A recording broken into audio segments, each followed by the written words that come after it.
So I promised you guys that we were going to talk about three things when it came to balance. We were going to talk about physical balance, which we did. We were going to talk about mental balance, which we did. And then the last one we have is emotional balance.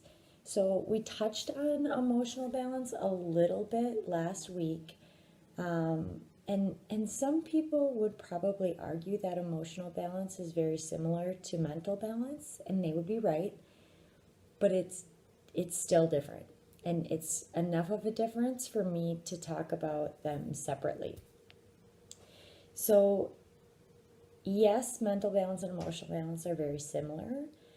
However, I would say any new mom could probably attest to the difference because most new moms mentally can have it together, like they have got it down, they are running on no sleep, and they are still functioning. Like mentally, they are all there because they have to be. Emotionally, they are a freaking wreck. It's just how it works. So, yes, they're similar. However, with emotional balance, it's understanding that you need both sides of the spectrum and figuring out how to get. You guys, to be emotionally balanced, you have to have that the ability to feel sad when you need to, and the ability to feel empathy when you need to. But you also need to have the ability to control your own happiness. Happiness is something that you're not just going to be given. You're not just going to be like, oh, poof, you're happy. That's not how it works. You kind of have to work at it.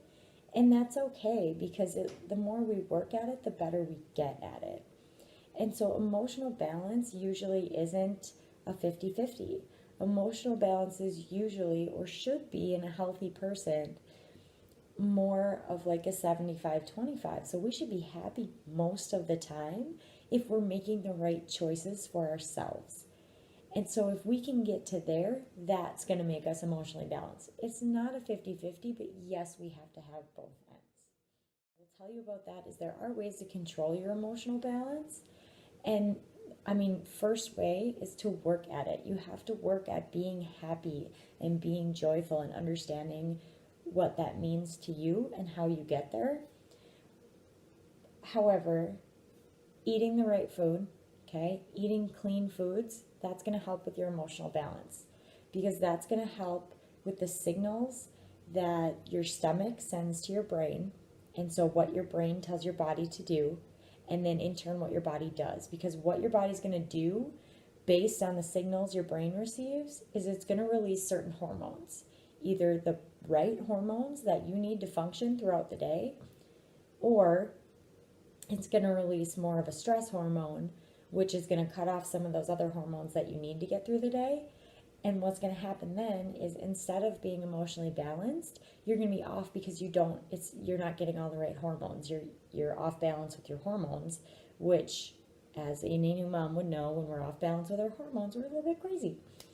So eating the right food is going to be a huge one, you guys. Another one is exercising. And I'm not telling you that you have to go spend an hour at the gym. Just get active.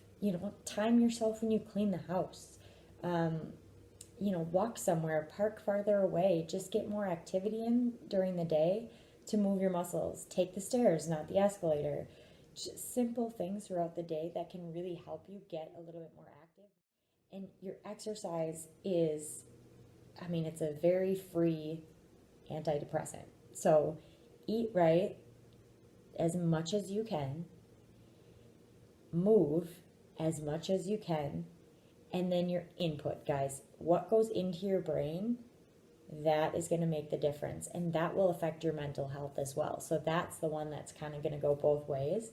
But the people that are around you and how they treat you and how they treat themselves and how they treat other people and what you see and what you talk about with them, the content that goes into your brain, if you are constantly only watching horror movies, that is going to affect your mental state, which is going to affect your emotional state.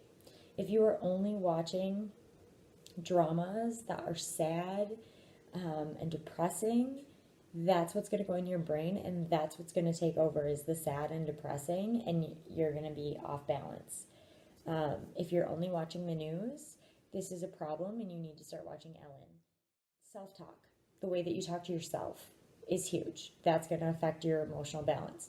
So even if you look in the mirror and you think, oh my gosh, like I never used to look like this, I don't want to look like this, then you look in the mirror and you say, hey, we're going to get better. We're going to do this together. Let's get at it. Hey, I woke up this morning and I feel great. I have energy. I was able to get out of bed. This is fantastic. It's a good day. And you know what? If you have to lie to yourself a couple times and be like, yes, I have energy, I'm ready to go, when really you don't, tell yourself that anyways. Because eventually you're going to believe it. And then that's what's going to take into effect and build up those other things. That's going to help you eat better. That's going to help you move more. That's going to help you find the right people to be around, to put the right things in your brain to help you with your emotion. Be around happy people. Don't be around negative people who are sad and depressed and judgmental and mean all the time. That will affect your emotional state. And then you will be judgmental and mean and sad and negative, and nobody's going to want to be around you. So that's what I've got for you today, you guys. That's your emotional balance. Remember, that doesn't mean 50-50. It should be like 75-25, maybe 80-20 would be even better. It shouldn't be 100-0. Not at all, because then there would be no balance and there would be no opposite end, and you would not know what the happy and the joy should feel like. So that's what I've got for you guys. I hope you are feeling balanced now. I hope you can work on that this week, and I will see you next week.